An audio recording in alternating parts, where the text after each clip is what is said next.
Assalamualaikum warahmatullahi wabarakatuh. Selamat pagi menjelang siang peserta KKN dimanapun Anda berada, semoga semuanya dalam keadaan sehat tanpa kekurangan apapun. Melanjutkan sesi berikutnya dalam acara pembekalan KKN Mandiri Inisiatif Terprogram ke-10 dari rumah UIN Wali Songo Semarang. Telah hadir di tengah-tengah kita Bapak Sekretaris LP2M, Bapak Muhammad Sa'roni. Selamat siang Bapak. Sehat je? Sehat, Alhamdulillah. Teman-teman semua, ini materi kita untuk sesi berikutnya adalah hak dan kewajiban peserta KKN.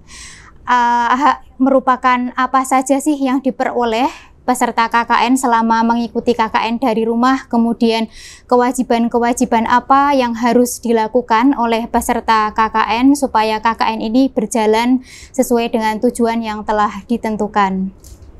Langsung saja, karena tak kenal maka tak sayang, saya akan membacakan CV dari beliau Bapak Sa'roni. Nama lengkap beliau adalah Haji Muhammad Sa'roni MAG. Beliau lahir di Kudus tanggal 15 Mei tahun 1972. Beliau merupakan dosen di Fakultas Usuluddin dan Humaniora di jurusan Ilmu Al-Quran dan Tafsir ya Pak. Sebelum menjadi sekretaris LP2M, beliau pernah menjabat sebagai Kaprodi. Email beliau jika menghendaki untuk berkomunikasi lebih lanjut, email beliau adalah saroni_1972@yahoo.com. Beliau tinggal di perumahan Panorama Banjaran, Blok C 17 RT 1 RW 19 Beringin Ngalian Semarang. Langsung saja kepada Bapak Sa'roni, saya persilahkan untuk menyampaikan materinya. Assalamualaikum warahmatullahi wabarakatuh. Saudara-saudara peserta KKN MIT 10 dari rumah yang saya hormati,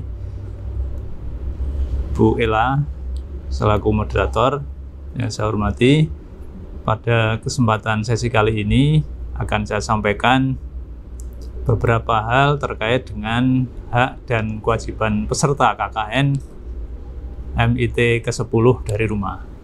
Sebelum saya menyampaikan tentang hak dan kewajiban, yang perlu saya sampaikan adalah bahwa KKN ini adalah salah satu komponen mata kuliah wajib yang harus diambil oleh mahasiswa apapun model KKN-nya.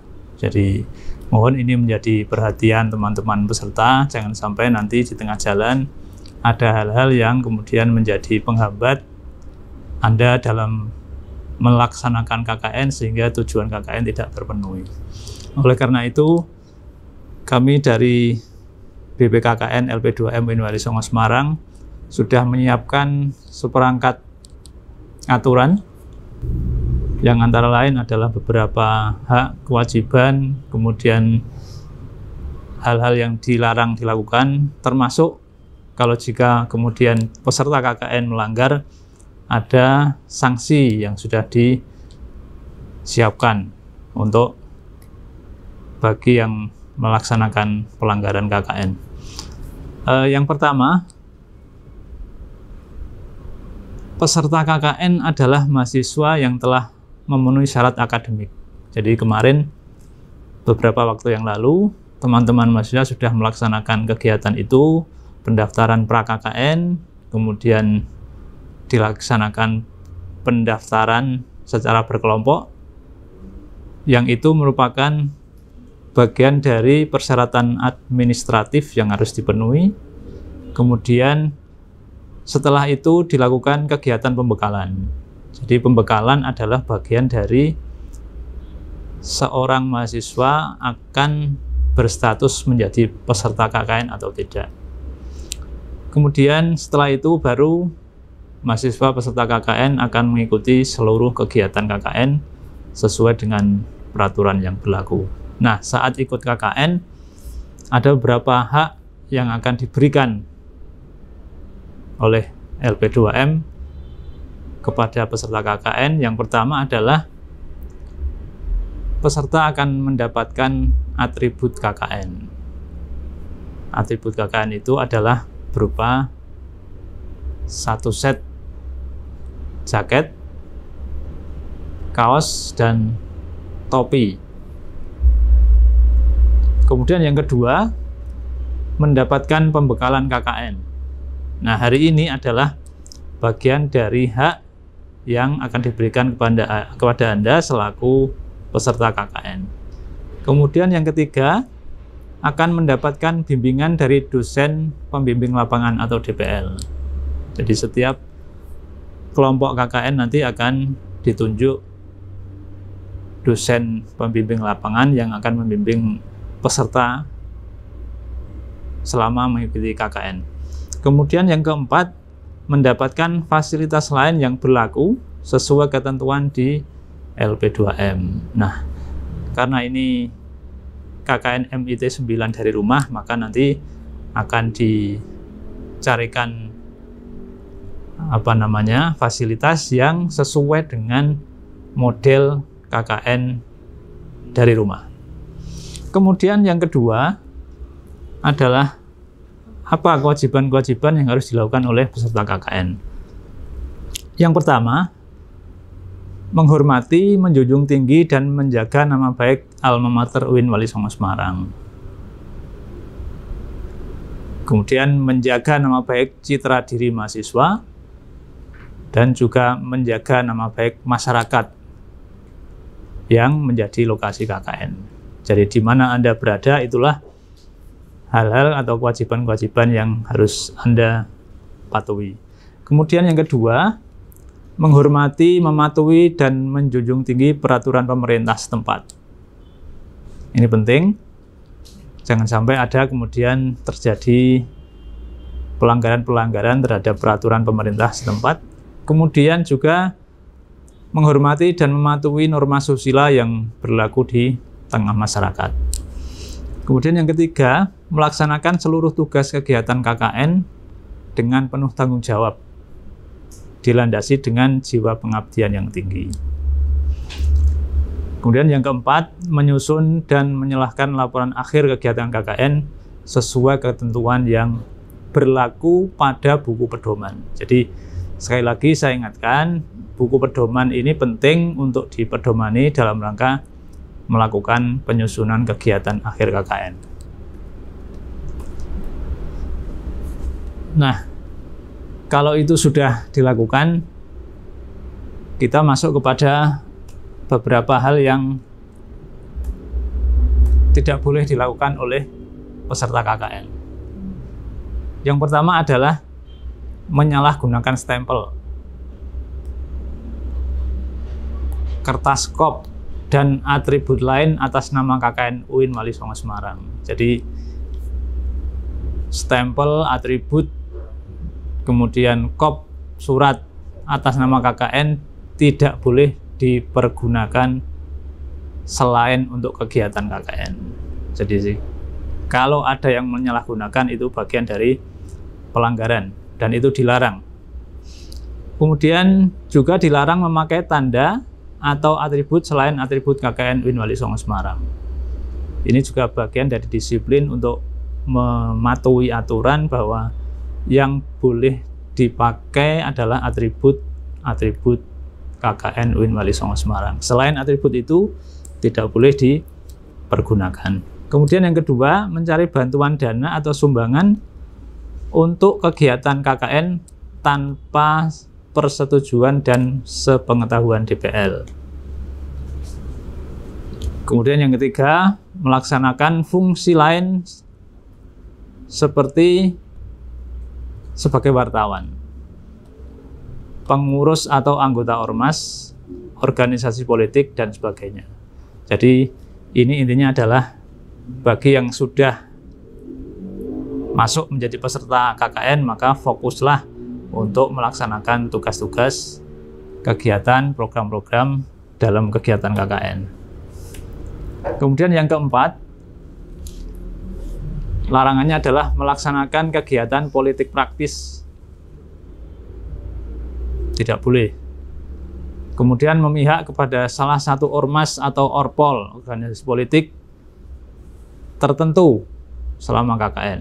Ini juga tidak boleh.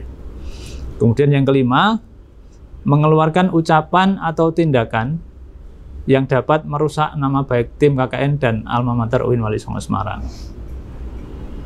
Jadi ini 5 hal yang dilarang bagi peserta KKN untuk dilakukan. Jadi mohon ini dipahami, dihayati, kemudian dipatuhi betul agar KKN dapat berjalan dengan baik.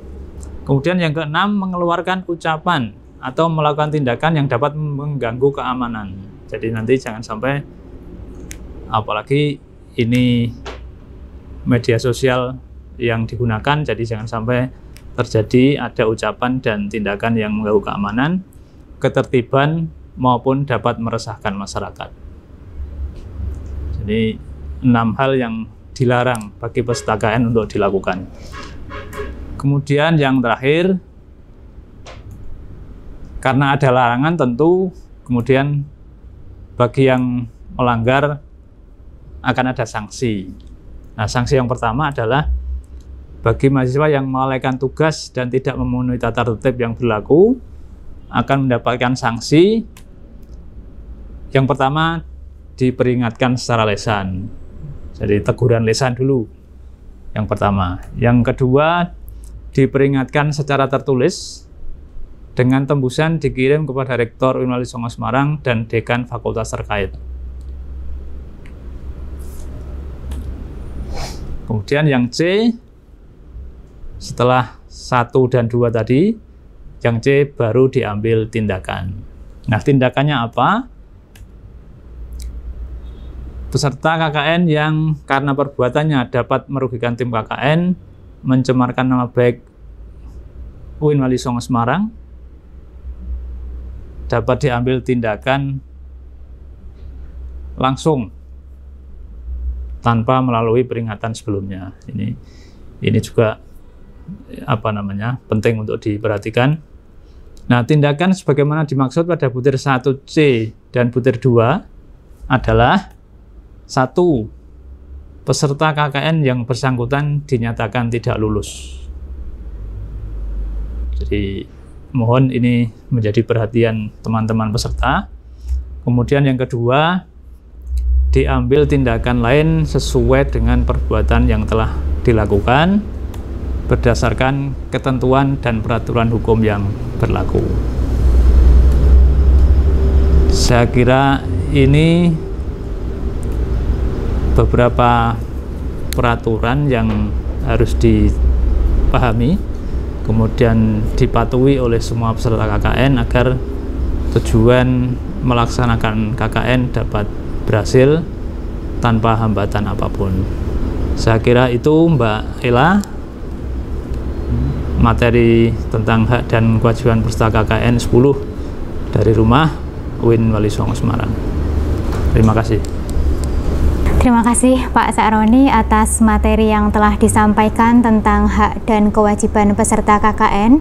Di sini saya perlu menegaskan bahwa meskipun ini KKN dari rumah, teman-teman mahasiswa tetap mendapatkan haknya seperti atribut KKN yang telah disampaikan oleh Pak Sakroni tadi, berupa jaket, kemudian topi, dan yang sudah disampaikan tadi itu merupakan hak yang didapatkan oleh teman-teman. Tentunya teman-teman juga harus menjalankan kewajiban mematuhi aturan supaya tidak ada sanksi.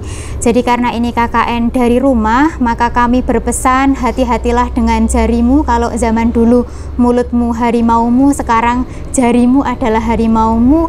Itu yang menentukan. Selamat beraktif ria ber-KKN dari rumah tanpa mengurangi semangat dan tanpa mengurangi tujuan KKN. Semoga KKN dari rumah ini dapat terlaksana dengan baik.